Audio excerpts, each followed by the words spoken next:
નમસ્કાર દર્શક મિત્રો, આપ જોઈ રહ્યા છો મધ્ય ગુજરાત ફર્સ્ટ ન્યૂઝ। કંવાટ ખાતે બાઇક ચોરી કરી ભાગતા ચોરને ઝડપી પાડી અર્ધનગ્ન કરી વાળ કાપી નગરમાં ફેરવ્યો, વિડીયો વાયરલ। છોટાઉદેપુર જિલ્લાના કંવાટ ખાતે બાઇક ચોરીનો એક બનાવ સામે આવ્યો છે। વહેલી સવારે બાઇક ચોરી કરીને ભાગી રહેલા એક ચોરને સ્થાનિકોએ પીછો કરીને ઝડપી પાડ્યો હતો। ત્યારબાદ તેને અર્ધનગ્ન કરીને અડધા વાળ અને મૂછ કાપીને ગામમાં વરઘોડો કાઢવામાં આવ્યો હતો। આ ઘટનાનો વિડીયો સોશિયલ મીડિયા પર વાયરલ થયો છે। જો કે બાઇકના માલિકે પોલીસ ફરિયાદ નોંધાવી નથી, જ્યારે તાલિબાની સજા આપી વરઘોડો કાઢી અપમાનિત કરવા મુદ્દે ચોરે પણ ફરિયાદ કરી ન હતી। ગુનેગારો સામે જ હોવા છતાં પોલીસે કોઈ ફરિયાદ ન નોંધાવતા લાચારીમાં બંનેને જવા દેવા પડ્યા હતા।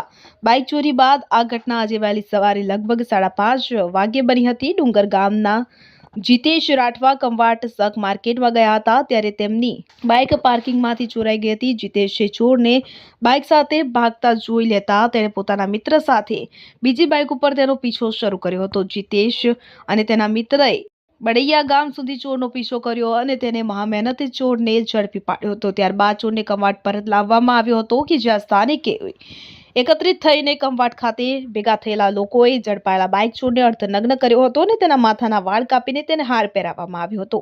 ગામમાં તેનો વરઘોડો કાઢવામાં આવ્યો હતો અને આ સમગ્ર ઘટનાનો વિડીયો સોશિયલ મીડિયા પર ઝડપથી વાયરલ થયો છે।